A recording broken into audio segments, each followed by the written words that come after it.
What's up, everyone? Welcome to episode 269 of The Ball is Round Montreal. My name is Andy Coronado, and tonight I am joined by the one and only Elias Grigoriadis and Hadi Rafael. Because why would we do it in the right order?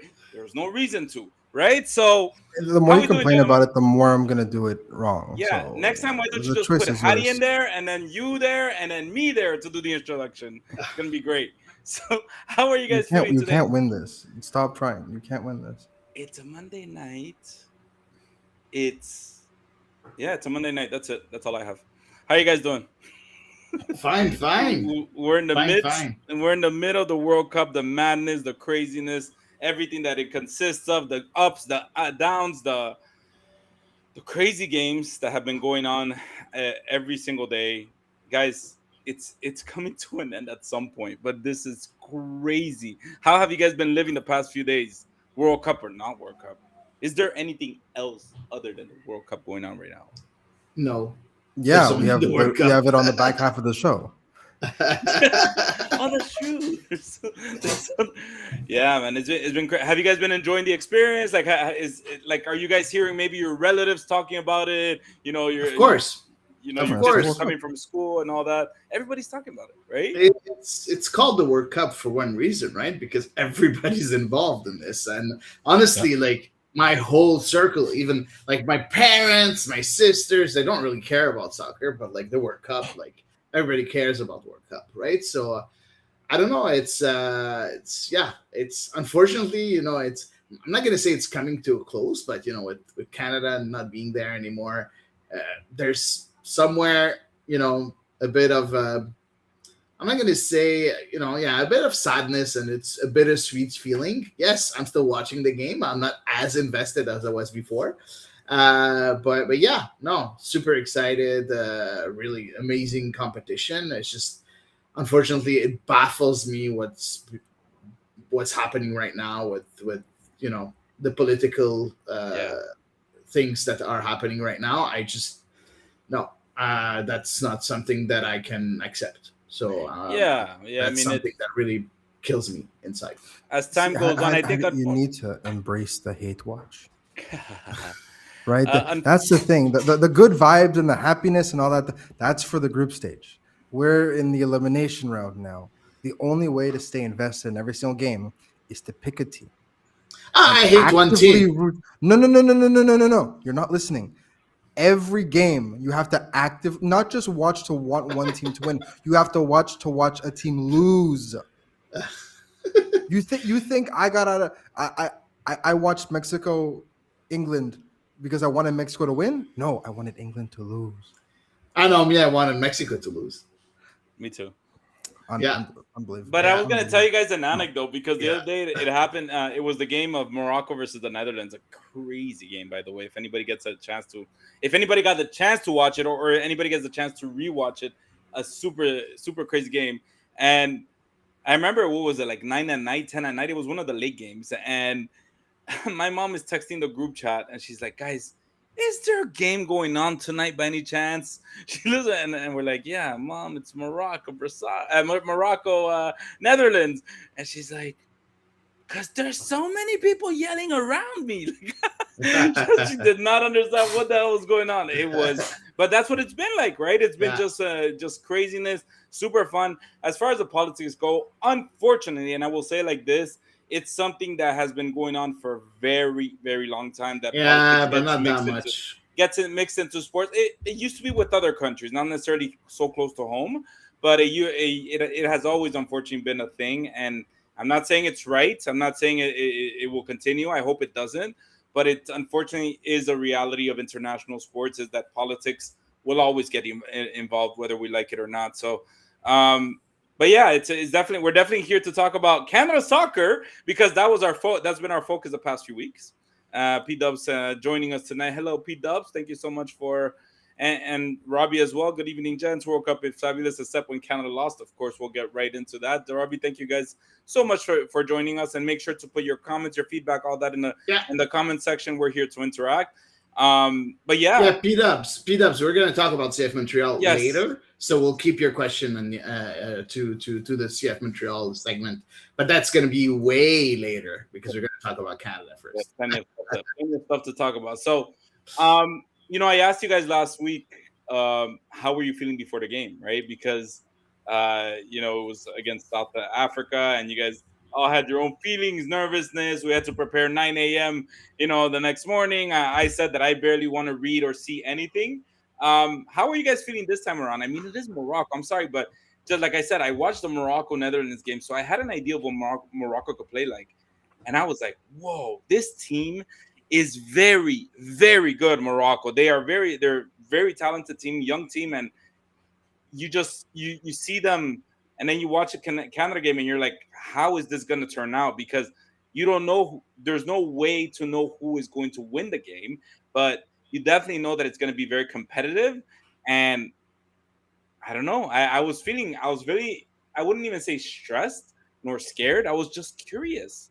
I was like, how is this going to end up? Is this going to be a 5-0? Is this going to be a 1-1? What kind of game are we going to have? I was very excited and curious to know what was going to go down. Hadi, how were you feeling before the game? How stressed, scared, happy? Honestly, I wasn't nervous because in my mind we were gonna lose that game, so I was like expecting to lose that game because Morocco is for me they're one of the outsiders for this World Cup. They could lift the trophy at the end of the competition. It's a team that's way too strong, but at the same time, I was still excited. So I went out. I went with my friends to a Burgundy Lion to watch the game, and same friends I went with to Toronto to watch the Bosnia game. There was also Eric Chenois that came and joined me. Eric Chenois, friend of the pod, of course, that had Viopac back then. So he was with me too. So it was super nice. We were all there drinking and having a bite. No nervousness, but at the same time, I was excited because I was like, how will Canada respond to such an adversity? I feel that it was the first big game for Canada. I was very curious to see how they were going to respond. Yeah, Elias, how were you feeling before the game? How tell us a little bit. The thing is, like, I was cautiously optimistic because I knew that there were areas in the pitch where Canada could have some success. This is up before I saw the starting 11. Then my starting 11 dropped, and my expectations shot out of a cannon downwards. But Really? yeah, we'll Interesting. get to the starting Interesting. 11 in a Yeah, second. yeah. But I was cautiously optimistic at first going into this game, just because, again, while being aware of the fact that Morocco is one of the best teams in the country, and like, I don't even think you can qualify them as a dark horse at this point, No. No, because They're just a semifinalists, horse. They're exactly, just a they're horse. literally just a horse. Semifinalists, AFCON finalists, like it's and just one of the most informed teams in the world with weapons everywhere. But I found that Canada, when they executed properly, can compete and maybe get a result. But yeah, I mean, we can hop right into the starting 11 Yeah, let's because do it. Go ahead and show us the starting Jesus. 11 of the game. Apparently, Elias is not very happy. So Maxime Crépeau at goalie, Alistair Johnston at the right back, Moise Bombito and Luc de Fougerolles as center backs, Richie Larea as a left back, Tejan Buchanan and Ali Ahmed on the wings, in the mid wings, Stephen Eustachio and Sigor in the middle, and Jonathan David and Oluwasei as the strikers. All right, so Elias, you told us right away everything went to shit for you. Why? Explain to us a little bit why. Looking at that, you're like, nah. I'm gonna harp on the midfield because I've been harping on the midfield since Jesse Marsch took over. But you lose Ismail Kone, and what he brings to the team, both on and off the pitch, is irreplaceable. And the only way you can make it work, even passably, is by having a double pivot of Steven Eustachio and Nathan Saliba. So what do? Especially to one of the outside candidates for one of the best young players at the tournament so far, you bench him. Genius. Why didn't I think of that? No, and so I saw Seager start, and again, I have no issue with Seager. I think that he's been fantastic depth piece that can be used in a variety of different positions and situations. He's really solid and super valuable. You do not start him out of position, at least for the national team, out of position against one of the best teams in the world, and we talked about this last week. Your biggest competition in 2 years. You just don't, and they did. And so when I saw that, I'm like, oh my God, Jesse Marsch, what have you done to me? Yeah, it does look like every time we see a lineup, it's confusing to me because just when I thought I had all my questions answered from the last game, he pops up with another lineup that confuses me where I'm like, what did I miss? Why is Nathan Saliba on the bench? I asked you guys on the side chat right before. I was like, what the fuck is happening right now?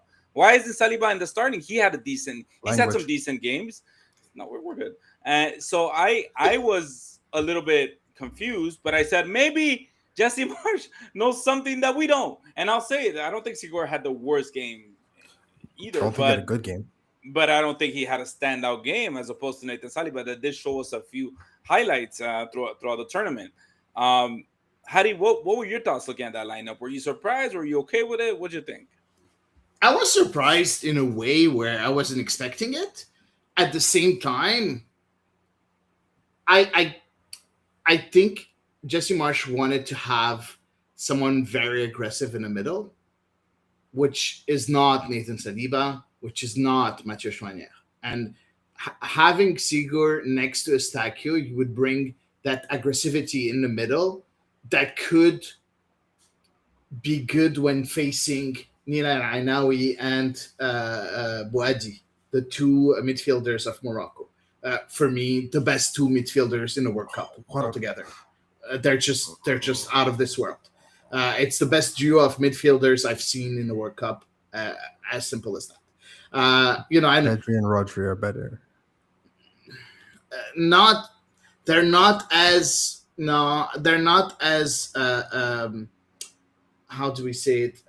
Versatile as but they're just better.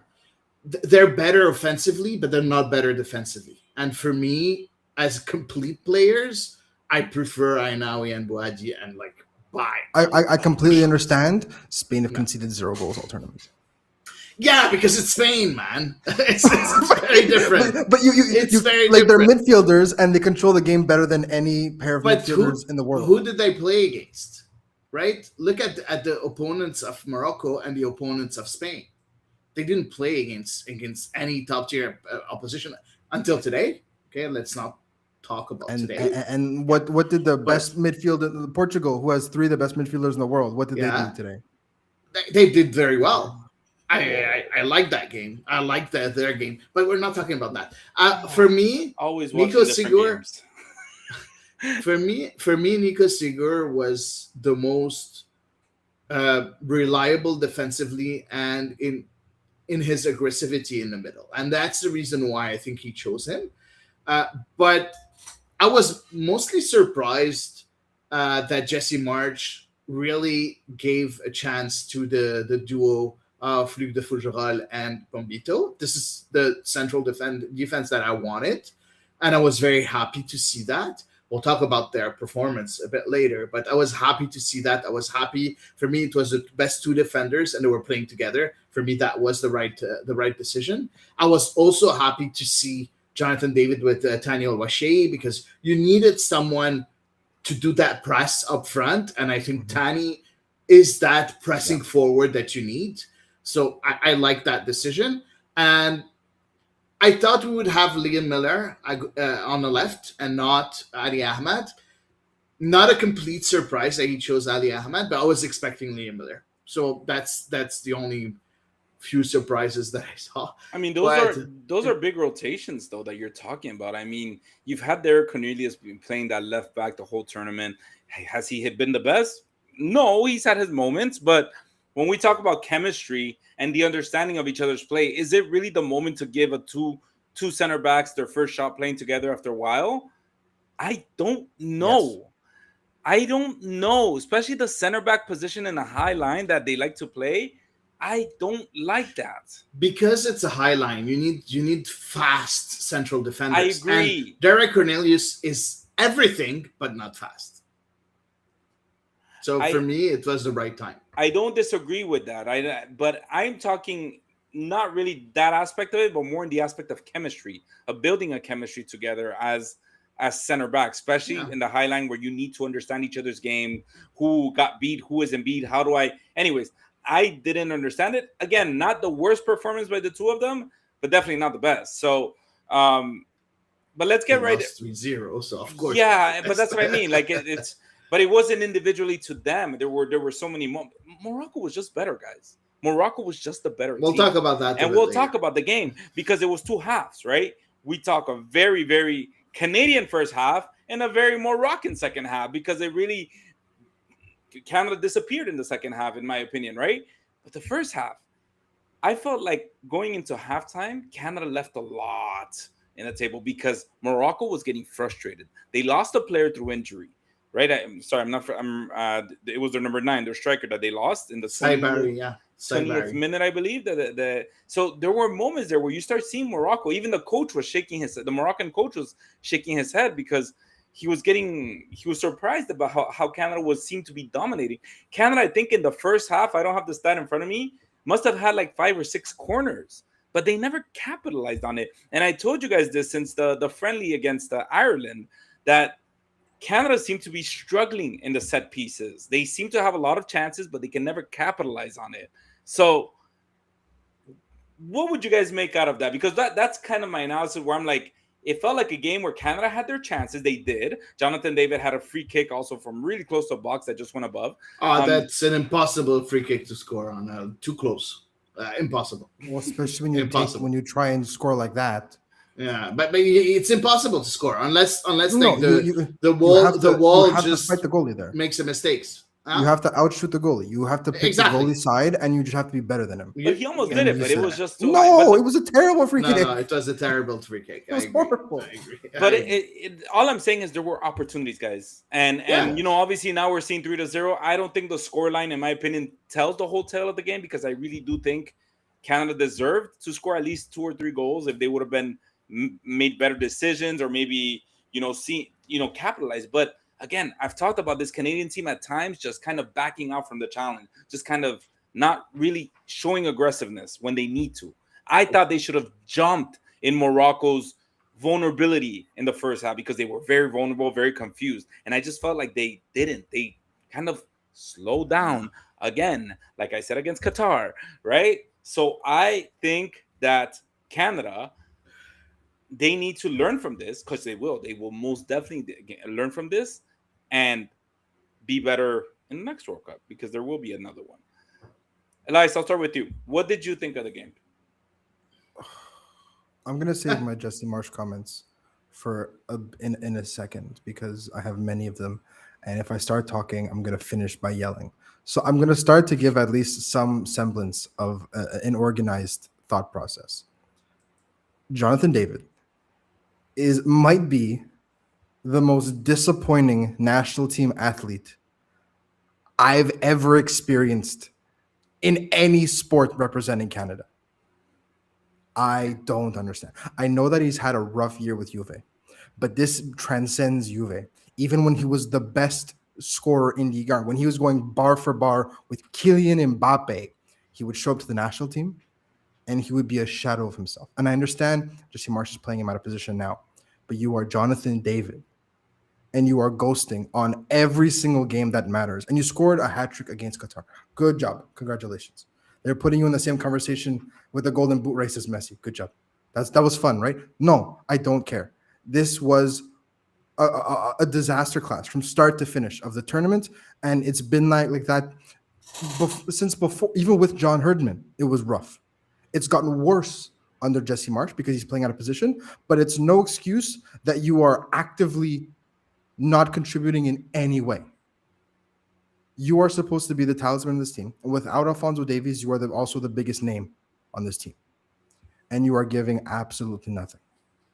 And so Hadi sent us a clip from After Foot, the French a French podcast that had Some people talking about Canada, talking about Jonathan David specifically, and they talked about his work The rate. director of the performance Exactly, of right, for the national Canadian team. staff. And they touched on Jonathan David's work rate. And Jonathan David's work rate is never in question. He runs, he does everything that's asked of him by Jesse Marsch, physically. But in terms of contribution, I have not at one point been like, this is the Jonathan David that had top Champions League contenders fighting to get him on the team. And it's been like that basically my entire experience with him. And it's massively disappointing because even if he is the leading goal scorer in Canadian soccer history, he should have 20 more goals than what he has now. But is it a Jonathan David problem or is it a Jesse Marsch problem? You're getting in situations where he's not doing anything, though. He's not contributing. And yes, it's partially Jesse Marsch's fault, but Jonathan David is not doing anything. He's not contributing at all. And it's mind-boggling because you've put him with Promise David, you've put him with Kyle Larin, you've put him with Daniel Oshei, and all three of them, it's not working. Would he be different as a lone striker? Maybe, but I'm not in the Jesse Marsch section right now. I'm in the individual section right now. My second problem was the right side of the field. Oh my God. Tajon Buchanan and Alistair Johnston were supposed to be the most effective area this entire World Cup. And I'm done making excuses for them.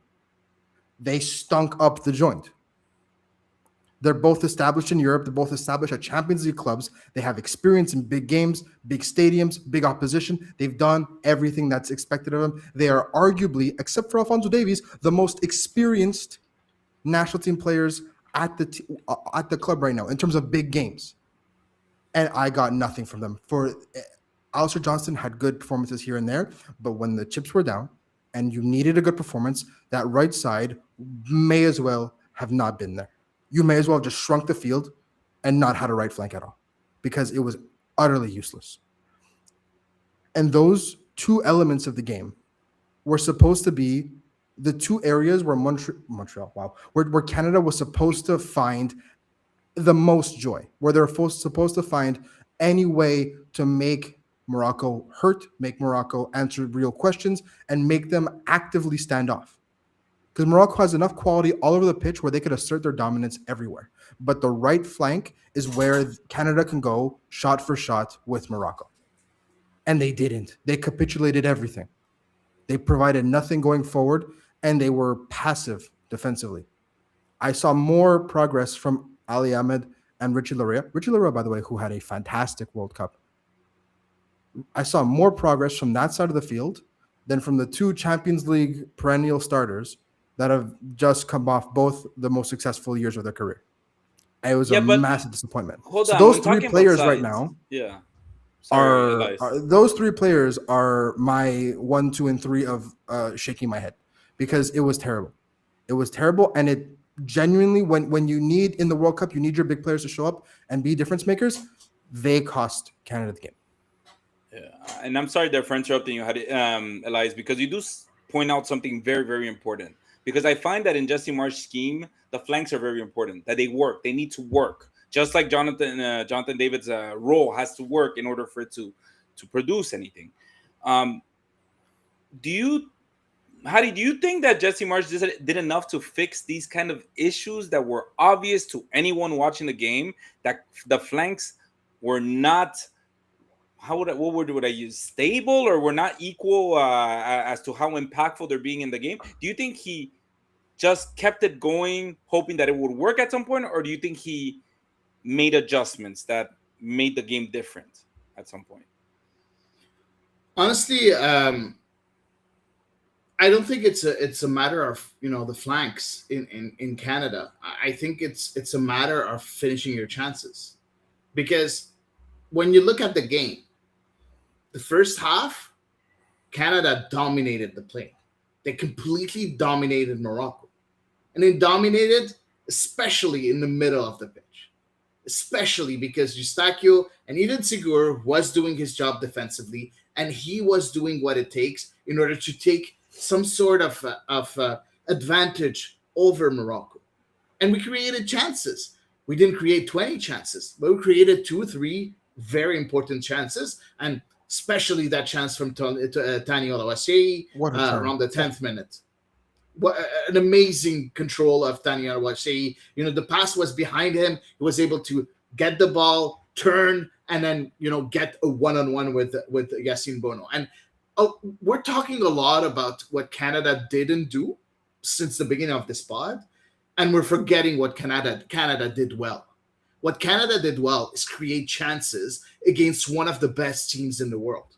Mm-hmm. They did create a lot of chances. If that ball went in, because Tani Olawase shot it, controlled it right, and he shot it right. The shot was right. It was a good shot. But Yassine Bono made an amazing save. An amazing save. And at that point, yeah, we can talk about, our team not able to create chances or not to finish our chances, but at least we're creating those chances. And that's an improvement of what we've seen from Jesse Marsch's teams in the past 2 years. We saw a game where Canada created chances. We remember also there's that chance of Jonathan David at one point. Unfortunately, the rebound was a bit high, so he wasn't able to really, pull the trigger very fast. But then he did, and Bono made another save. So you are in a game where in the first half, you dominated one of the best teams in the world. You created chances. It wasn't just a possession domination. No, it was real chances in that game. And I don't know if you guys listened to the post-game comments of Ulabi after the game. Very interesting. He said that they were dominated in the first half. He said it himself. He said, I tried to fix some things during the hydration break, but I didn't have enough time.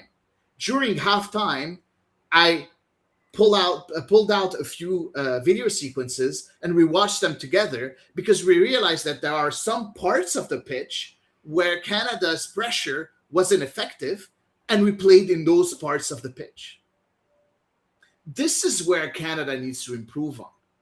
Yes, Jesse Marsch made a lot of good things for the Canadian national team. And you know what? We'll talk about him a bit later, but he did a lot of good things, and he gave them an identity. He gave them something that we weren't dreaming of in the past 10 years, right? He brought them somewhere where we didn't think he could bring them.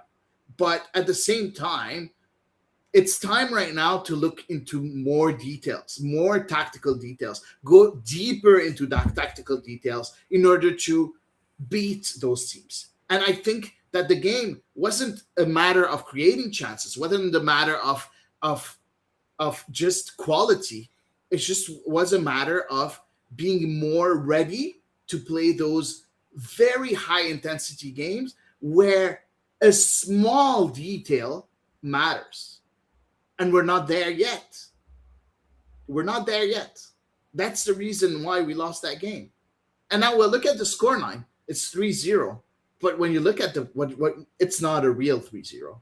It's a 1-2-0 game. Because at the end we were just attacking like crazy. And yeah, we conceded a goal. We conceded 2 goals. We can say it's a 1-0 loss. So honestly, I don't see it as I don't want to be mad at Canada because, yes, I wanted them to win. Yes, they were very close during that first half. But at the same time, we're not there yet.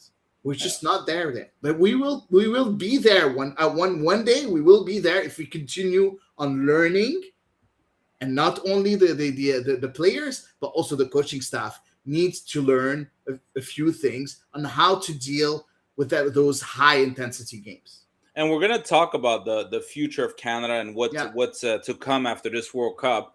But I think where my criticism kind of comes from the tactics perspective and all that, I agree with you, Hattie. They've come a long way. It's a different team. It's a lot of bright spots, a lot of great things that they showed in this tournament, especially in this game where they made Morocco struggle. And like we mentioned several times ourselves, Morocco is a great team. And if anything, I would love for Canada to somewhat model Morocco's, you know, structure of what they've done and how they've gotten to where they are, because they seem to have been building for a while what they have now. So, but more for me, as I said after the Qatar game, I know you guys gave me not just you guys, but in general, people were not happy with like me saying that I expected more. But I explained myself. I said I expect so much more from Canada because I'd rather expect so much more from them being hosts, and also because I think they can do better. I think their team, as Elias mentioned, right, someone like Jonathan David that has played in such high level is not playing at that level in the national team. Tajon Buchanan, I expected so much more out of him. Alistair Johnson as well. So that's where the criticism goes. But if you compare it to the past, 100%, we have every reason to be proud of this squad. They accomplished things that are unimaginable to us, like you mentioned, 10 years ago, right? But now they've set that standard. They're the ones that have set the expectations. So now they have to continue living it up to it. That's what's next. Yeah. And but that's next. That's not now. Yeah, I know, but we still, like I said, these are my expectations now. Yeah. Now, P-Dubs did say when they didn't score in the first half after playing probably their best half of the tournament, I knew they were in trouble. Elias, did you feel that? Did you? Yeah. Did you feel after halftime you said, "Hey, c'est fait"? Yeah. Again, I'm not going to get too into it because my Jesse Marsch section is reserved for in a little bit. But Hadi said it best. Hadi's been preaching it basically since game one. Canada comes out of the halftime break very sluggishly. And lo and behold, they came out of the halftime break sluggishly. They did not adapt. Hadi said, right? The Morocco coach knew what to change. He just needed more time to institute the changes, which is not 3 minutes, it's 15 minutes at halftime or 20 minutes at halftime. And they did it, and they executed those changes perfectly, and Canada had no response. And they went 3-0. But I also talked about you asked me what Canada's offensive style was. And it's, success after 1,000 tries of failure. That is the whole point. And Robbie said it too. We need 10 chances to score 1. Yeah. That only works when you are overwhelmingly better than the other team. But that is what Canada is right now. Until you have more reliable striking, until you have more reliable chance creation, that's all Canada will be. So I think that they need to take a look at, different aspects of what they look like going forward. Of course, when you don't have Marcelo Flores, you don't have Ismael Kone, you don't have Alphonso Davies, Promise David's hip is hanging on by a thread, that makes life a bit more difficult. But you play with the hand you're dealt. And so, I you have to coach at the end of the day, and they didn't. So it is what it is. And, we're going to finish off with this. We're going to talk about Jesse Marsch because he's the hot topic. And then we're going to talk about what's the future for Canada. Okay, so let's talk about the topic. Jesse Marsch. He just signed, we said it before the tournament, he signed an extension until the next World Cup. And so we're about to see a lot more out of him, a lot more from him. But there are people that are starting to doubt him, that whether he's the right coach, whether he's the one to take this team to the next World Cup and actually make them better than it was this World Cup. Hadi, what do you think? What's your thoughts on Jesse Marsch's World Cup and whether he's the right coach for Canada? Oh man, I'm gonna try to remain very calm. Jesse Marsch has to stay as a national team coach. And I know Elias will not agree, but for me, right now, it's not time to change our national team coach. The reason behind it is very simple. The national team coach was able to improve on his results since the day he got hired. He got a semifinal of Copa America. He got us into the round of 16 of a World Cup. This is success. You can't ask too much right away from a national team coach. It takes time. It takes time. It takes time to put things in place. It takes time to have the right players and the right tools in place. It takes time. It takes time to develop new players to fit into your system. It's not a club, it's a national team. It takes time. Morocco, they've been building this national team, they've been building it since 2008. They started in 2008 when their king, Mohammed VI, decided to open an academy to train players. And Unahi, Azzedine Unahi, who scored 2 goals, comes from that program. It takes time. That work of the national team of Morocco started to give some fruits in 2022. And right now, they're there. It took them how long? 18 years. 18 years. It takes time. Now, Canada started their whole new process in 2018 with John Herdman. John Herdman started to build the foundations of something that made sense. Okay? He did a good job on that front. And then we realized that tactically he wasn't doing the job anymore. And we're not going to talk about other stuff. And then it was time for him to go. Completely agree with that. It was the right time, the right decision. After that debacle, it was time to let him go. Right now, Jesse Marsch is on the steps. He's right on the steps that he needs to take. He didn't do right now a big error. He's where Canada needs to be. Canada, if they had won against Morocco, that would have been the biggest surprise of the World Cup. Yes, he wasn't able to do that. Yes, he wasn't able to do that. But that doesn't mean that we don't need him anymore. This guy is here, and we need to give him a chance to continue on building. Now, I can't wait to see what will happen in the next few competitions. And we'll talk about that a bit later, because that's where he needs to, again, take another step forward. And this is where I'm going to judge him. But for this World Cup, hats off, Jesse Marsch. You did exactly what I was expecting. I like Jesse Marsch's style. I think that he's the kind of coach that riles the troops and really, a player's coach. He connects with them. He makes them believe in themselves as a group and all that. My only issue is that I still think that sometimes Jesse Marsch coaches like a rookie coach, in the sense that he will make simple mistakes, be it the way he communicates with the media, be it the selection that he does with his squad. And sometimes at some point, not today, I'm not saying that if Jesse Marsch leaves now is the solution to everything. I don't think so. I think he's the right coach to build something. And I do think Canada is in a building process right now. Yeah, as you mentioned, Hattie, it took since 2008 in Morocco, right? We are in our 2008 right now. We are building something. And I think he's the kind of guy that will make something out of nothing. But we have to admit it, guys. His whole comments of decoy and all that, the handling of Alfonso Davies, and as we mentioned, some of the selections sometimes left us a little bit confused. So I can maybe take him for another World Cup, but I really, really hope we're not going to be considering 4 years from now another. Let's hope Canada gets far again. No, Canada set a standard this World Cup. In my opinion, Canada and Jesse Marsch set a standard for this team this World Cup. Next World Cup, it doesn't have to be with question marks. It has to be with more answers by that time.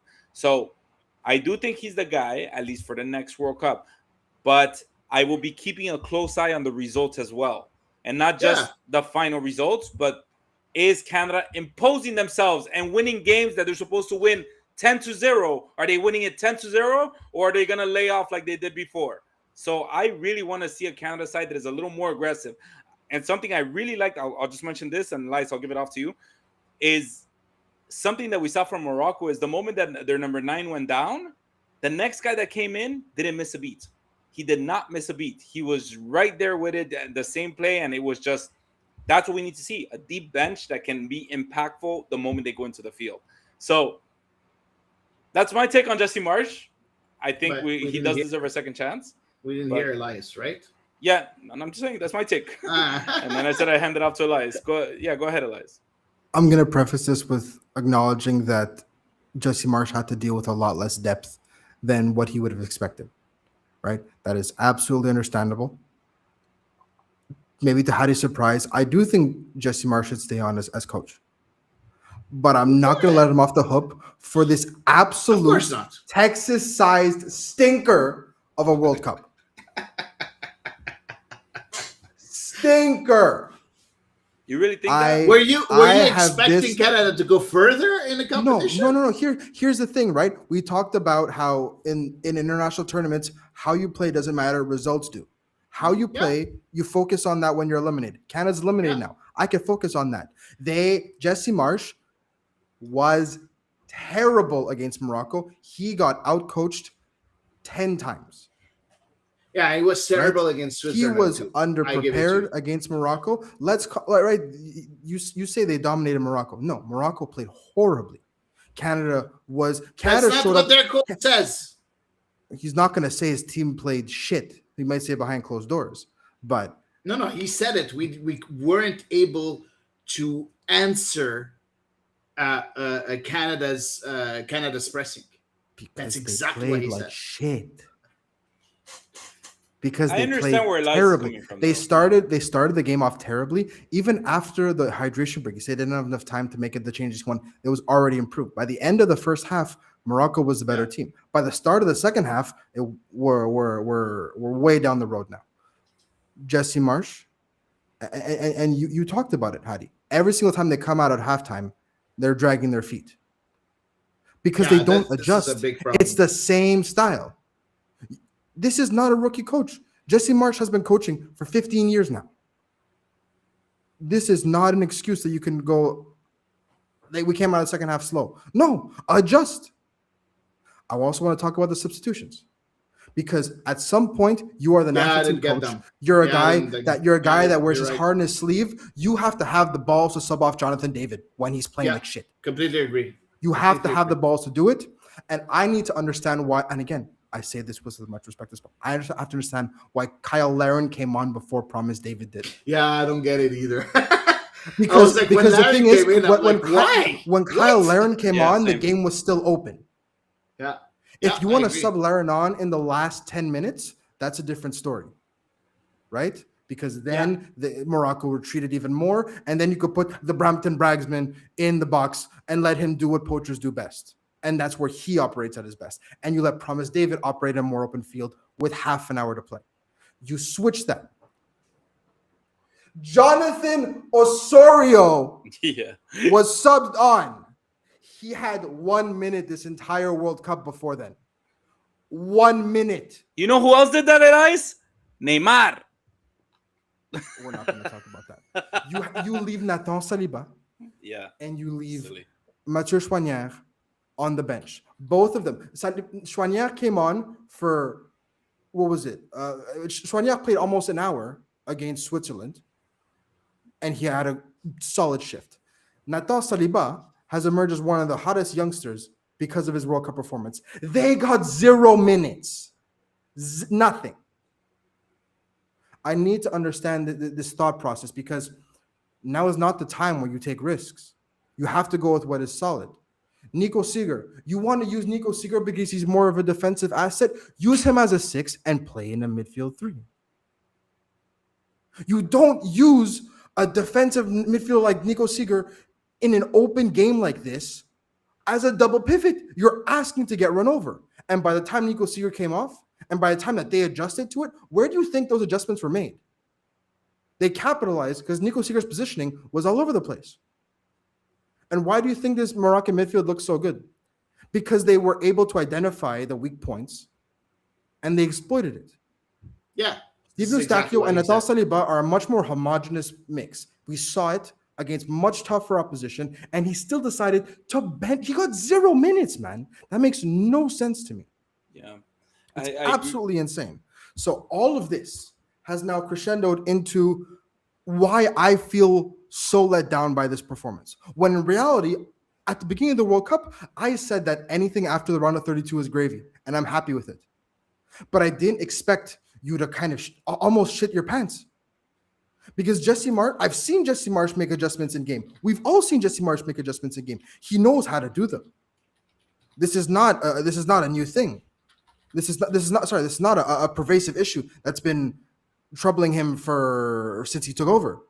During Copa America, one of the best things about him was the fact that he was able to adapt to every different South American team. So tell me why in this World Cup, I'm getting a completely different version of Jesse Marsch. Yeah. I think that philosophically, he is the right man for this job. He understands the strong points of this national team. He understands why they have to go in the direction that they're going. But tactically, not just Yeah, he needs against to learn. Morocco. Yeah, I He's agree. been coaching for 15 years. But I so agree. look, in conclusion, He's I coached think in the Bundesliga. He's coached in the Yeah. Championship. He's coached in Austria. He's coached in MLS. He's coached everywhere. He's coached different levels of teams, different experts. He's done it all.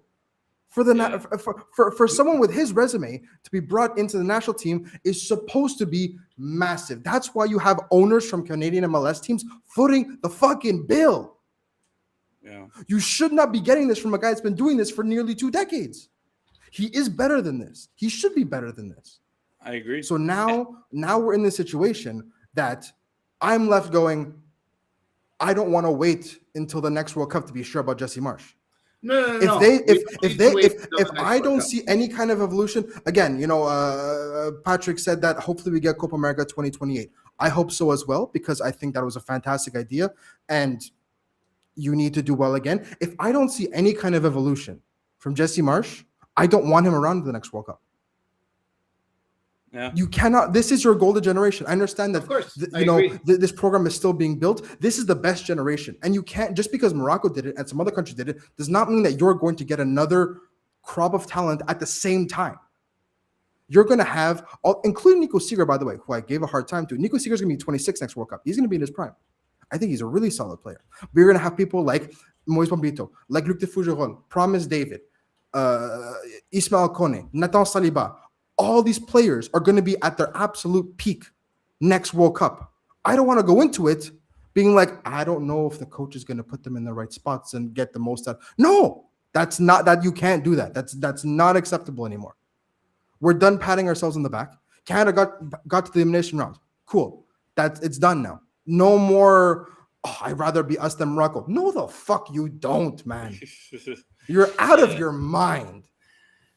I think what we want to see is, and we'll talk about the future of Canada just in 2 seconds, okay? So I think if we can summarize it, and Elias with a very passionate take on it, I think we agreed that we want to give Jesse Marsch a chance for at least the next few years, but he acted this World Cup, he made way too many mistakes that a rookie coach makes, and in every facet of coaching, which is very, very worrisome. But guys, here at The Ball is Round, all three of us will be keeping a close eye on what Jesse Marsch does with his selection and how he evolves within the next months under coaching Canada. But let's finish this up, because we have to look at the future, right? What's next for Canada? Where do we go from here? Because right now, all Canadian players are just like us. They're fans. They're sitting back and watching the rest of the World Cup and everybody going on. Maybe some of them are not watching because they don't want to look. But what's next? Where do we go from here? Hadi, I'll start with you. I'll go very, very fast. I've said it quite a few times here on The Ball is Round in the past 2 years. We need to win something. Whether it's the CONCACAF Nations League that's going to start in November for us. It's going to start in September for everybody else. But for us in November, or it's going to be the Gold Cup in 2027. Like, we need to win something. It's starting to be something super important to move forward. And for me, this is where I will judge Jesse Marsch, because that loss against Guatemala in the last Gold Cup, was unacceptable. And next year, the next Gold Cup, Canada has to be minimum in the final, or else I would question Jesse Marsch's position. Elias, what's next for Canada? Get healthy. Stop being injured all the time at the worst possible moment. Please, for the love of God. But besides that, maybe a 4-3-3. Maybe. I'm not gonna go back. We're not gonna get back into it. No, honestly, besides that, just improve your mentality. because I still feel like this team plays with a chip on their shoulder, and they still play like they think that they know they belong there, but in their gut they feel a little bit insecure about it. I don't mind a little bit of brashness, a little bit of combativity. That's fine, but you have to start acting like a team that can actually be a dark horse, and you have to carry yourself with the same mentality. And they didn't this tournament. And I think you guys touch on very good topics as far as in the field. What I'm concerned about for the future of Canada soccer is outside the field. How do we capitalize from all the good that came out in this World Cup? Because there was a lot of good. There was a lot of.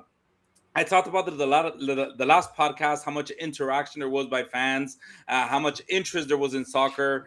Some of the cities, cough cough, Montreal failed in attract maybe building some fan zones to attract. So Canada Soccer, along with the rest of the provinces, needs to build off of this hype because, like we said, guys, everyone here in Canada is talking about the World Cup and is talking about Canada Soccer. They're loving the stories that are coming out. Ismail Kone, a bunch of other stories that have come out that have made this team different. I think it's important that they capitalize on this and make it even a bigger deal now to expand the brand of Canada Soccer so that kids can always know that there's a valid option to play soccer in Canada and not just hockey. Hockey shouldn't be number 2. I don't want hockey to be number 2 in Canada anymore. It needs to be number 1. Sorry, soccer to be. I'm all mixed up. Hockey's number 2. Want hockey. Where do you live, man? I don't want hockey to be alone number 1. I want hockey and soccer to be able to live along with each other, and kids be able to consider one just as serious as the other if they choose to make a career out of it. So it starts with the grassroots program. Exactly. And that's where I'm going with, Hattie. I think in the next few years, they need to do everything and anything. And I'm talking government. I'm talking the Soccer Federation. They need to work together to make grassroots a serious thing in all parts of Canada. I'm not talking Montreal and all the corners of Montreal. I'm talking all of Canada because there is talent in this country. And right now, there is momentum. And they need to build off of that. Yeah, and I hopped on a press conference of Kevin Blue today. He was addressing the media. I was there, and he talked about that. And what he said, he asked the media to continue on talking about soccer. And that's also something that we have to continue on doing. And when we say we, not only us on the podcast, but like the traditional media, they need to start talking about soccer a bit more. Like, it's not only the World Cup. You need to talk about the Gold Cup. You need to talk about the Nations League. You need to continue on talking about the storylines around Canada Soccer. And that's something super important, because in order for Canada Soccer to grow, they need to be able to show the world that they're talked about and they're taken seriously. And I agree with Kevin Blue when he said that. I agree with Kevin Blue as well, Hadi. But let's look at the other side of it. It's easy for Kevin Blue to ask traditional media or podcasters to talk about Canada. But how easy is Canada Soccer making it to give access to their players, give access to cover it? Because I forgot his name, Jack from One Soccer. I forgot his name right now. Christian Jack. Sorry. He said during the World Cup, before the game against Morocco, he said, we've been here for 3 days and we've only been able to talk to the coach once and to the play and Nathan Saliba for 5 minutes. And he's like, we need access. We need content. We need to be able to talk to these players. It's funny because Kevin Blue did talk about it, and he said they gave around 400 interviews during the World Cup. So yeah. I don't know who's saying what. At the same time, I think like the requests were maybe very, very high for the Canada Soccer to answer. I agree. They should maybe prepare themselves for that. They should have been prepared. I agree. But at the same time, now the World Cup is done and dusted. Are they going to receive enough demands? Because if you want to hire more people, let's say in the communications department or whatever, you need to have the work.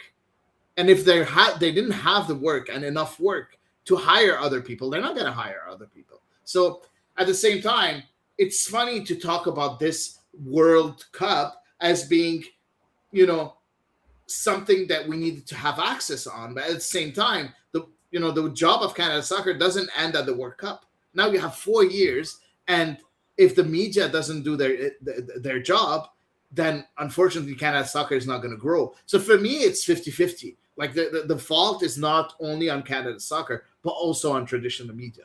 And also on podcasts, they have to give us access to players because we've been asking. But I'm not going to go there. So that wraps it up for Canada Soccer, unfortunately. But we will continue covering them because that's what we do here, guys, right? So before we dive into the fun stuff, quick little message for y'all. If you like The Ball is Round, make sure you hit that like button, subscribe to the channel, and turn on notifications so you never miss an episode. It really helps the show grow and keeps us bringing you more content every single week. And don't forget, drop your thoughts in the comments like you've been doing. And what you make of Canada's performances, CF Montreal, FC Super, Roses FC. What needs to change? What stood out to you? We read the comments and we want to hear from you. Make sure you're also following us on all of our socials for daily update clips and breaking takes covering everything Montreal soccer. So let's go ahead and move on to the next game that we had over the weekend, where we had Roses FC that took on the Vancouver Rise with a dominating victory of 5-1. That was crazy. That was great. That was a very, very nice game. And we'll look right into a lineup. Elias, if you can bring it up. Thank you so much. And we had Anna Karpenko at goalie and Valerie Seto, Lucy Capadonna, and Megan Sauvé again as a left back, which I was very confused about, but obviously she proved me wrong. Haley Whitaker as a left middle, Chloe Minas, Charlotte Bibo in the middle, Tanya Boychuk for the first time being played as a right wing back, Evelyn Badou and Noémie Paquin as the 10, and Elise Bennett as the 9. So what did you guys think of this game? And like I said, a dominating victory, right? For the team that last week we spoke a lot about how it seemed like they were kind of spiraling down, but they came back with a vengeance. Did you guys think this was a very, very good Roses side, or do you guys think this is more a Vancouver side being not good at all this season? Liz, to start with you. I think it's a mix of both, honestly. The first half was solid. Didn't give me too much to write home about, but it was an acceptable first half. It left room for improvement, that's for sure. And yeah, I mean, the second half was fantastic, obviously. But I think that this Vancouver Rise team is, I mean, they still have Jesse Filippo, they still have Latif Abdou, they still have people that can hurt you. And Canada, wow, okay. Roses did a fantastic job of mitigating those threats for the most part, especially in the second half. Second half, they got absolutely nothing. They made Anna Karpenko's life very, very simple, which was very nice to see. But honestly, this Roses team, I think they were just overdue. Right? How many times are you going to miss a chance or hit the crossbar, hit the post, miss by an inch? Right? The law of averages is going to catch up. And so they were long overdue for this kind of just explosion, right?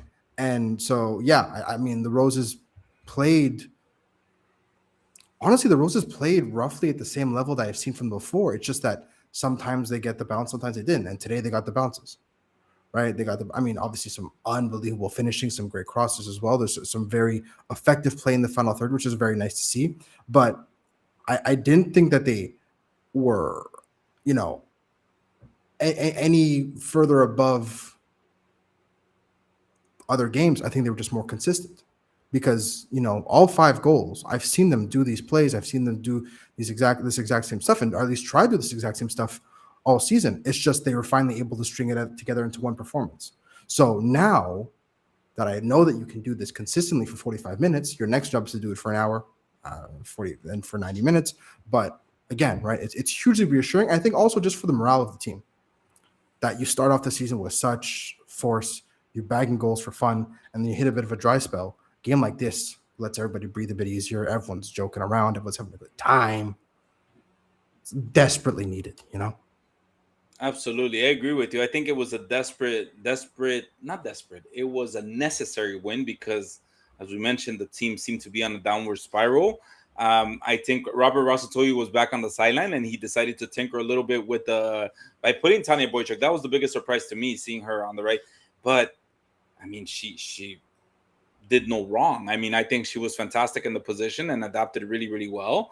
I think it was as you mentioned, Elias. Vancouver do have very good players as well. My only issue is that a lot of these players, they only shine when the ball comes to them. So what Roses did really well is keep the ball away from them, and that's essentially what Roses did to win. And at some point, I just think that they even took Latifa out because it was just a done game. And as I mentioned, it was necessary. Big morale boost for the team. But Vancouver is struggling as a team, and it is crazy. And there was no Lisa Pechersky, who, again, we've talked about in this spot several times. She is the player that this team needs, and is going to drive this team in the right direction, at least this season. I don't know. I don't have any updates on her injury. Hopefully, it's nothing long term. Hopefully, she'll be back soon. But I like the fact that the team still showed up and played very well, even in the absence of someone like Lisa Pechersky. Hadi, what did you think of the Rose game? Honestly, I was very, very happy to see them play that way. Yes, I agree with everything that you guys said. Of course, I just wanted to add like that flair that Badu has had during that game, because it's very easy to have a good game, but to have a good game and convert your chances is super, super hard. First of all, I love the way she played, getting into those pockets of space where, unfortunately, Vancouver didn't have any answer for her. And she was the only one that was finding those pockets of space. And this is what we're seeing from a player that we were expecting that from that player earlier, but now we're starting to see Evelyn Badu really get into the real stuff. And she's been great during that game, and hopefully she will be great later. I was happy also for Robert Rositoye, because one of the questions I asked him last time after training was, you came back from your formation. Is it time right now to put, your foot on the ground and say what the hell is going on right now? Because it's been four games without a win, and his answer was like, I just came back. I didn't want to come back and just be mean, but I could see that he was disappointed with the run of the team, and I could see that he wanted to switch things around, which he did, and he did it in a great fashion. I love Tanya Boychuk in that position. I think she can make that position hers. Elias, you called it before the game. When we saw her in that position, you said, you know what? I kind of see her take that position. And you know what? You were completely right, Elias, because she was great there, and she made a big difference in the game. So especially honestly, if they're just going to let the wing back run forward, may as well have someone who, first of all, is extremely quick and super athletic. Yeah, and but super also intelligent. She reads the game very well. And then you also have someone who makes great contact with the ball, be it for a cross or, in her case, a really nice first-time finish. May as well have someone there. If you're going to throw caution to the wind, put a striker at right back. See what happens. Yeah, exactly. And I think the team clicked very, very well. Now, I think in the first half, Vancouver was pretty good. But in the second half, I think it was the Badu show. It's as simple as that. It was the Badu show. Like, every time she had the ball, she created something. And this is what you need. And we were afraid of not seeing, the fact that Pechersky wasn't here. We were afraid and saying, you know what? Who's going to create stuff for us? And now it's Evelyn Badu. And now I can't wait for Pechersky to be back, because with Badu and Pechersky together in that form, this is going to hurt, man.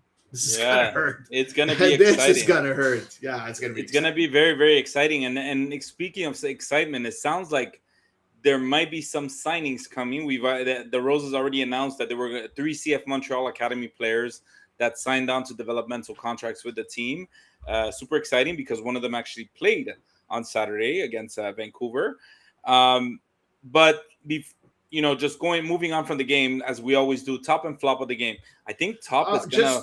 before we go to the top and flop, Andy, I just wanted to give a big shout out for our Patreons because our Patreons knew that there were going to be signings and they're coming on Wednesday. So for everybody that listened to the audio that we put on the Patreon's website, you knew before everybody else that the Roses were going to sign players, and they're coming on Wednesday. Can't wait. We heard that it might be some very, very, very good players. So I can't wait and see who it's going to be. So, yeah, Heidi said it, and good job, Heidi, because honestly, if you're listening to us now and you love Roses like we do and follow them, what are you waiting for? Sign up right now for the Patreon because we do bring you exclusive content from practice and interviews where the coaches like to talk to us and they like to give us inside scoops. So, all right. So, moving on with the top and flop. So, as I was saying, I do believe that, correct me if I'm wrong, guys, but I think we all agree on the top being Evelyn Badu. I mean, hell of a game. If anything, I'll give the other top, as you guys mentioned, to Tanya Boychuk. Just not because of an outstanding performance, which I think she had a really good performance. But she's Can we give a props to someone? Just like Give the a same. good job to someone. Just a good job. Not the top, but a good job. All right. Because like I agree that the top is Badu, and I agree that it might be Boychuk too. But I want to give a props to Hayley Whitaker because I really liked her game. Honestly, as a left wing back, yes, she could have done a few things, but Belgium scored! Thank you. Sorry, I'm like 10 seconds. I'm like 10 seconds ahead of you. Man. I'm so happy, man. Oh, thank God. Anyways, man. go on with Hayley Whitaker, please. Yeah. No, Hayley Whitaker, just good job on that game. Yeah. Maybe you found your position as a left wing back. I think we were missing someone there, and she filled in the role very, very well. So good job. There was a cross an amazing cross that she made to, I believe, Tanya Boychuk. It was. Was it on the goal? Yeah, it was the goal of Tanya Boychuk. Yeah. From one end to the other, fantastic cross, and also Megan Sauvé on that Elise Bennett goal. Yeah, the bomb. That Wow! great The crosses through were goal just too. coming. But that's what I mean by like it's stuff that they've been doing all season. Yeah. It's just all lined up in like consecutively. That like okay, it's like overwhelming. But that ball in behind, they've done it a million times. That kind of cross that they've done it countless times, right? It's working, which is nice to see. My pat on the back of the game, Laurie Thibault. Yeah, she came on at halftime. She came on at halftime, and my biggest complaint with her is she was being played out of position. She came on for Chloe Minas, and I thought that she was very impressive and super solid. And I was really, because again, right, like she belongs in this team, she belongs in this league, she has the level. I just don't think that she was being used right. And when she came in, first off, she played a huge chunk of the preseason, not only as a 10, but also in the double pivot with Charlotte Bilbao in long stretches of the preseason games, and she looked good. And the second she stepped forward is when she looked a little bit lost. She played next to Charlotte Bilbao again, and she looked excellent. And I'm super happy for her because I think, again, it's also probably good for her to get a nice, solid performance, a good 45 minutes where almost everything went right to kind of, again, it is across the field, it's a morale booster, a game like this, especially for someone who maybe had a bit of a tougher time. I'm super happy for her because she played great. And my flop, I'm just going to give, I know it's an obvious one, very, very obvious, because I'm just going to give it to Vancouver, guys. I'm sorry. Because they just never showed up. I'm giving it to Jesse Marsch. Bring it back to Canada and the Roses. No, seriously, Piss me off. I wanted to see a competitive Vancouver, and we're not necessarily a pod that covers Vancouver, but come on, I mean, it's a bad team right now. It's a very, very poor team, and it's a little bit surprising the drop that they had. They were better, Hadi, but it was so poor sometimes, and remember it's just like they beat Montreal. They did, but it was also because Montreal beat themselves that time. It wasn't really Vancouver beating them. But right now, I just feel like Vancouver's my flop. They never showed up. They never showed up to Stade Boreal. They played like a B team against Rose FC. You guys have any flops? I know it's a hard game to give a flop, But if you don't, we're good with that. No, I think like you can't give a flop when you're winning 5-1. Like No. yeah, I don't see a flop. Hey, Besides hey, Jesse Marsch, my flop is the timing of the game, because at this point, make the like I couldn't make the game. Canada's playing. I'm sorry, you know. Uh, Elias sometimes observes really weird things to give flops to. But all right, so let's finish. they Those win close- 5-1. I'm not gonna pick a player. What are you going to complain about? Anna Karpenko's socks now again? But Yeah, that still piss me off. They haven't been fixed. It's still That's my or the other shin flop of the guards. game. Too many shin guards. Anyway, so I wanted to give a quick shout out to our partners over at Impact Essentials. If you're looking to upgrade your daily routine, this is the place to do it. Impact Essentials is a Montreal-based premium grooming brand specializing in high-end, all-natural beard care with some absolutely incredible scent profiles. We're talking coffee-infused whiskey, tobacco and cognac, and a lot more. It honestly turns your morning routine into a full-on ritual. And for those without beards, don't worry. They've got a new line coming very, very, very soon. So make sure to follow their socials and stay tuned for that launch. Go show them some love at impactessentials.ca. And don't forget to use our promo code TBIR to save 15% off your order. Every purchase helps support our show, and we truly appreciate it. So that's promo code TBIR for 15% off your next order. awesome. So we got to talk about the other team. We talked about a really high where we found no flops. And now we have to talk about FC Super to Quebec versus Forge FC, who played yesterday. Elias, thank you so much for bringing the starting 11. So at goalie, we had Millie back, Charles Auguste at right back, Kishan Ferdinand, Mathis Chrétien as the center backs, Abzi back at the left back, Buganmi as the middle, Riyad Bey and Baya as the wingers, and Sean Rea and Safwan Memla as the attacking midfields, with Lloyd Kwemi as the nine. Okay, so this is another loss at home. Man, why am I not remembering the score right now? Was it 2-1. 2-1? Okay, but I don't know, guys. It felt a lot more than 2-1. It didn't feel like a 2-1 loss. I felt like it was not a good game for FC Super. Yeah, what you guys think? What do you guys think of the game? How do y'all start with you? Honestly, it's always tough to play Forge, man. It's always so tough to play for Forge FC. They're really above anybody else in the Canadian Premier League. You know, we talk about, a two-horse race between them and Cavalry, but you know what? It's just in order to promote the CanPL, it's a two-horse race. At the end, Forge is just, they're just alone up top, and it's too hard to beat them. It's just too hard. And, I'm happy that the score wasn't too big, because it could have been, as you said, Andy, could have been a lot bigger in that game.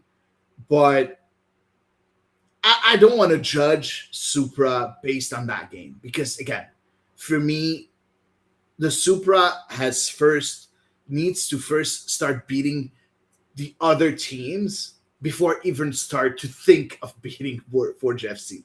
They're too far from that level, just too far. Now, they did have a few chances. I remember that first chance of Riyad Bey at first. He missed it. That could have been, if he had scored at that time, that could have changed the whole game, right? And he didn't, unfortunately. So they have those chances, and it's a bit like Canada, right? At that time, when you have your big moments, when you have your chances, you have to put them in the back of the net against such a good opposition, which they didn't do. So yes, it's another loss at home. Yes, it's frustrating, but at the same time, it's Forge FC. I can't wait for the next game. I think the next game they're playing in the Canadian Championship. I think that's the next game for the Supra. I can't wait to see them there, because that's where I'll be a bit harsher with the Supra. And from my end, I'm ready to be harsh, because I think they haven't won since May, where they beat Toronto at Stade Boréal. And no, correct me if I'm wrong. Was that in Quebec City where they beat Toronto? I believe so. But I think that right now we're seeing a super team that is not clear with their identity. It's not clear with their identity, and you're not. They're becoming. It's becoming way too obvious what to expect of them when to watch. And if it's obvious to me, then it's going to be very obvious to the opponents. I think they really, really needed to be a little bit more competitive against Forge because they need this win. They need at least a draw to kind of get back, their morale and everything to get back on the boat where they found so much success at the beginning of the season. I think it's still a very young season. I don't remember how many games they have left, but I think I'm very confused as to what their identity is besides a high press. Their defense is looking like shambles right now. It's not. It's we spoke at length about Mathis Chrétien and how he has a lot of potential to be a really really good center back in any league, but right now it feels like everybody's kind of just playing their own position and everybody's kind of pointing fingers whenever there's a goal. Mili is being left on an island with some weird, I don't know what happened in one of the goals where it seemed like to bounce off in a weird way. But yeah, I mean, I think that FC Super need at least a draw or a win next and very soon because I don't think players are necessarily look comfortable in the scheme that they're playing. Elias, what do you think about this game? Um, I don't completely agree. I think that there's certain elements to Supra that still need work. Obviously, first one being, especially in a game like this, is chance creation. When you play against a team like Forge, they are not only are they incredibly solid in every single part of the pitch, but They're they are lethal, man. masters. They are masters of game management. Yeah. Oh yeah. All they need is an inch, and they will shut the entire game down, and you can't do anything. The first penalty, I hate this stupid video review, man. That was terrible. That's not a penalty. It is not. People grab each other on corners and long throw-ins a million times. That was generous. I'll be diplomatic. The entire video review thing is a sham. Anyway, You said it. You said it already. Yeah. Did I mention how much of the video review thing is a sham? No, No, you didn't yet. Go ahead, Okay, say it again. good. But the second goal was the second goal was a cacophony of errors because Joachim Millet did not come out quick enough. Kishan Ferdinand did not close down on the ball, and the turf, this famous Bud Boulogne turf, that is not worth, two. I don't even know. It's not worth shit. The backspin was extremely violent. Maxime Fillon was at least like 3 or 4 steps behind Kishan Ferdinand. And that backspin that went completely against the momentum kind of gifted him a very advantageous situation. That being said, it's your home field. How can you not read the bounces yet? Yeah. I saw the backspin coming from a mile away with the way that the ball was going, the trajectory, everything. You should be able to instantly recognize where this ball is going to go, and you should not be able to get caught with your pants. Both players getting caught with their pants down and give Maxime Fillon a free goal. Unacceptable.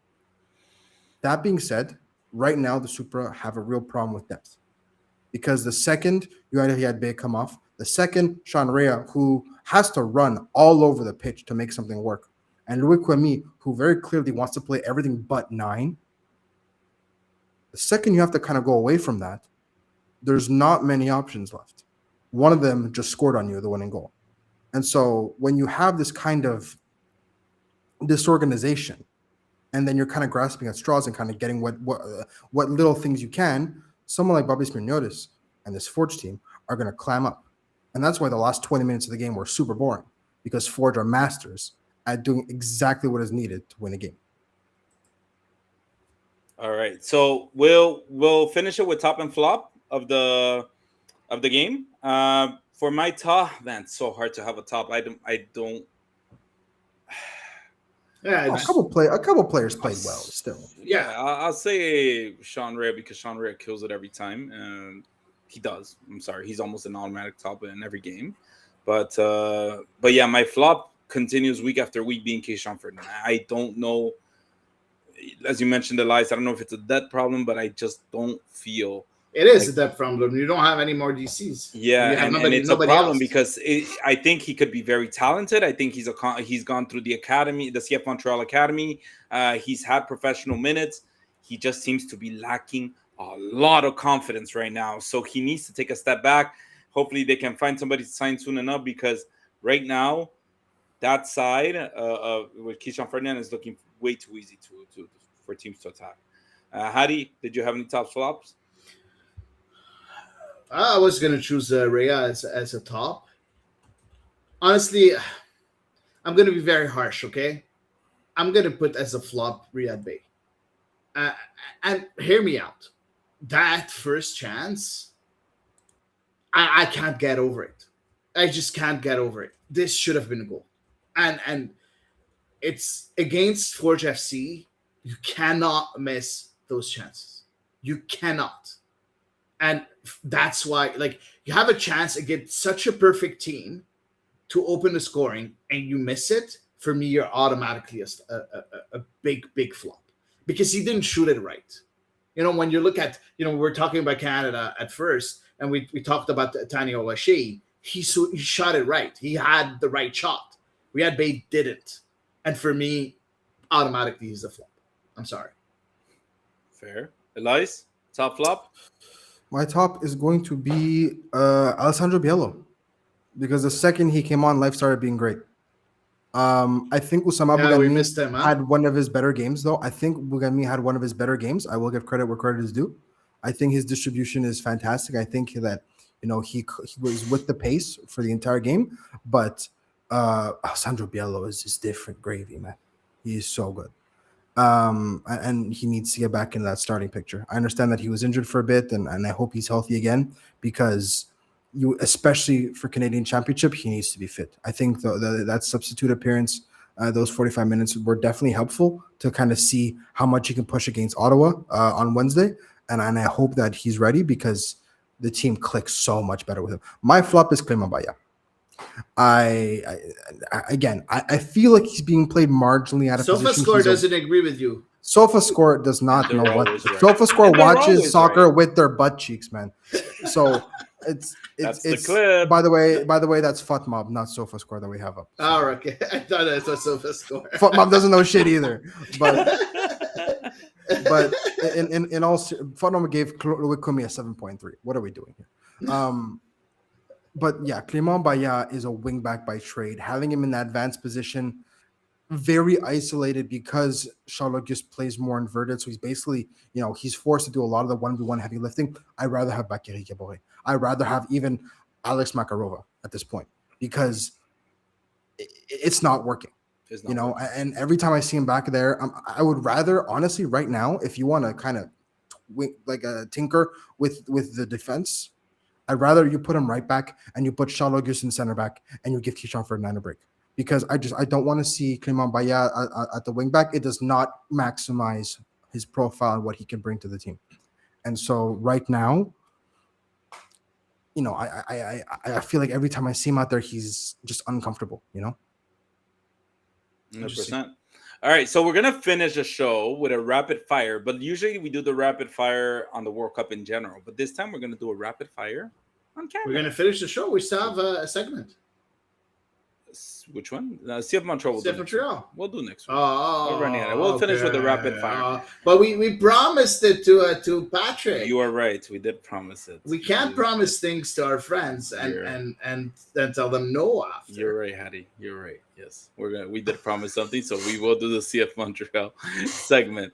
All right. So some movements in the CF Montreal, with the departures of Sunusi Ibrahim and Mahala Opoku. And the arrival of Danny Pereira from Austin FC for a lot of money, a lot of moolah, and Monopoly money. But Let's still just money. Talk overall about 40 these transactions, okay? man. We're not gonna dissect. 40.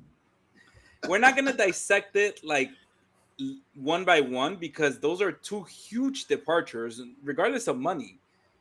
Huge departures, because you're calling them, I'm sorry guys, there's no other way to put it, you're calling it a bust, these two signings, and then bringing in someone for a lot of money.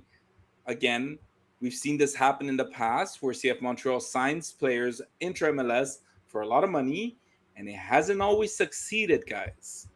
What are your thoughts when you see these transactions? Elias, I'll start with you because I start with Hadi You earlier. don't really need to analyze Mahala or Sunusi that in depth. This has been happening for this has been a slow burn for months now, Yeah, basically since training camp. Um, for 2 years. Sunusi, well, for Mahala for 2 years, for Sunusi, pretty damn For close five as for, well. for 4 years. Hey, But yeah, that's my sorry. Canmnt Ronaldo you're talking about. Okay, put some respect on his name. But yeah, like there's not that much to analyze because we haven't really seen that much of them. Yeah. The fact that look, Sunusi's leaving for free, that was beyond a foregone conclusion. But the fact that they might actually end up getting some money for Mahalo Poku is honestly fantastic business Yeah, because he was probably gonna leave for free at the end of the season anyway. So I don't know if they're gonna get any money as a transfer fee, but they do have a sell-on percentage, which means that if he does end up getting sold again, they could end up seeing actual money for this bargain automatically. Danny Pereira, you have your midfield controller. You have it. That's yeah. the guy. MLS proven top guy. Was part of Austin when they were one of the best midfields in the league. And all you have to do to kind of get the legitimacy of Danny Pereira and understand it is take a look at the comment section from Oh Austin yeah, it's FC's crazy. social media announcing that he's leaving. People are not And it's happy. as if we had just sent Nathan Saliba to Portland. It's the same reaction, right? And for me, that's a fantastic vote of confidence. And again, right, Montreal has had some stinkers in inter-MLS trades, but they've had far more successes than they've had stinkers in I agree. MLS. I am very excited for this. I think that the biggest thing now is finding out who's going to play next to him, who's going to Yeah. play alongside him. Are they going to stick with the three, or with Piet and most likely Longstaff next to him? Are they going to have it's going to be very interesting. He is in Montreal. He is going to start training when they come back from Vancouver, but he is physically in Montreal. So he can only play for Toronto. He's not eligible for these two Canadian Championship games coming up anyway. Hopefully he gets some minutes, maybe even as a sub next week against Toronto, because that's a whole other bag of cats. But I'm very happy with so far with the trades. But again, like Patrick said, you have at least one DP and one quality U23 initiative player. God forbid fill both. No, they're not going to fill both, Patrick. I'm sorry. That's just what city do you think they're Stop dreaming, man. Stop in? dreaming. But I do think that designated player and a U23 initiative player is a fairly reasonable demand from this club. I don't think that's ridiculous. And so now it's just a question about whether or not they will do it. But I mean, that's two It's players. I'm not U22, asking for guys. more. U22, not U23, by the way. A youth initiative Sorry, player, just right? That's true. Huh? But I think that's very reasonable, and I say go for it. Hadi, what do you Yeah. think of these transactions? Oh, honestly, I'm happy. I think, yeah, the midfield that Elias was talking about, I think it's going to be Piet, Danny Pereira, and Matthew Longstaff. On the long run, I think this is going to be our these are going to be our starters, and it's going to be super, super, super interesting.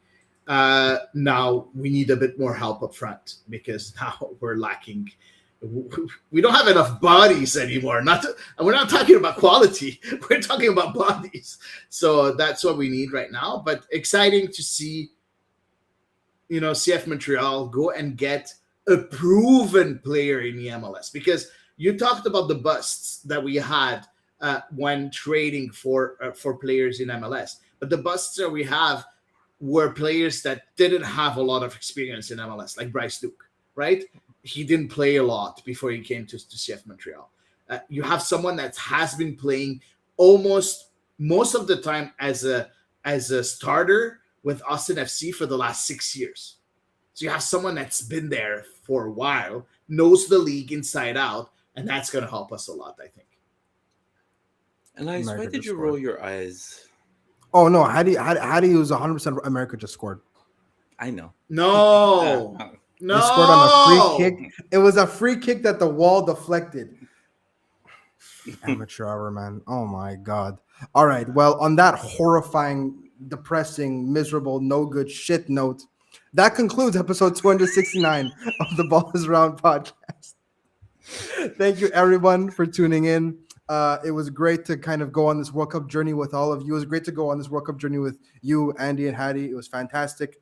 I can't wait to do it again in 4 years. I can't wait to analyze and criticize and celebrate and do everything that comes with enjoying a national team that is on the up and up. And as well, do this again next year for the Women's World Cup, because 2027 is going to be huge. Massive Women's World Cup. It's going to be amazing. It's going to be a massive statement that needs to be made from this women's national team to kind of prove that they are still amongst the top women's teams in the world. Let's go on this fantastic, incredible, wonderful, delightful note. That is the end of episode 269. In an ending. That is so good. As you guys know, the podcast is free. The podcast will always be free. And we are so appreciative of everyone that contributes to the Patreon, whether you give a little money, whether you sign up for free. We love you guys. We can't wait to keep on creating even more content for you guys. And like Hattie said, with the Gold Cup and the Women's World Cup coming up as well next year, there's just no shortage of stuff that we've got going on. So if you want to plug in, if you want to get all the updates, again, follow us on our socials, follow the Patreon, do all that fun stuff. And we will see you next week for episode 270. Go Canada, go. Podcast. Go Canada, tabarnak. Yeah.